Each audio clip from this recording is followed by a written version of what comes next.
Revive my soul, oh, give me Habakkuk chapter confidence and 1, starting certainty. with verse More 2. than I ask How or long, think, Lord, must I call for help, and you do not listen, or cry out to you about violence, and you do not save? Why do you force me to look at injustice?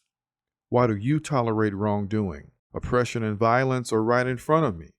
Strife is ongoing, and conflict escalates. This passage from the opening lines of Habakkuk reminds us that the age old question of how to reconcile a good and powerful God with the existence of evil and suffering is not a new question. People of faith have been wrestling with this long before modern atheists and agnostics pose it as a challenge to belief. What's striking here is not just that the question is asked, but that it's asked in Scripture itself and directed straight at God. Habakkuk cries out to God, not just with questions, but with frustration. He doesn't just ask why God allows injustice. He says God is forcing him to look at it. He doesn't just wonder why violence happens. He accuses God of not saving. So this isn't quiet confusion.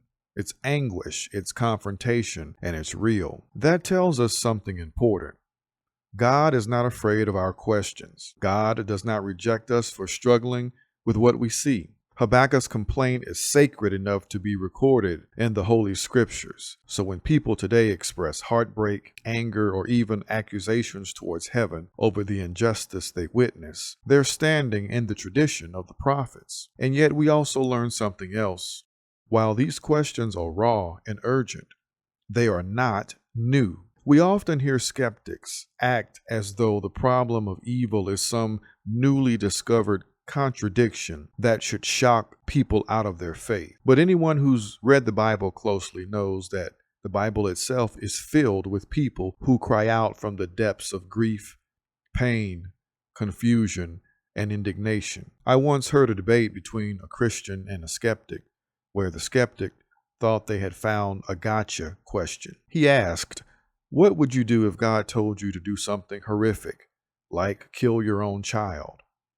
What the skeptic didn't realize was that that exact story is in the Bible. In Genesis, God asked Abraham to offer up his son Isaac. Now, whether one agrees or disagrees with how that story plays out, the point is that moral tensions we think are modern were present thousands of years ago. The Bible does not hide them. It wrestles with them openly. So Habakkuk's cry should give us permission to bring our own pain and questions to our God, not to suppress them.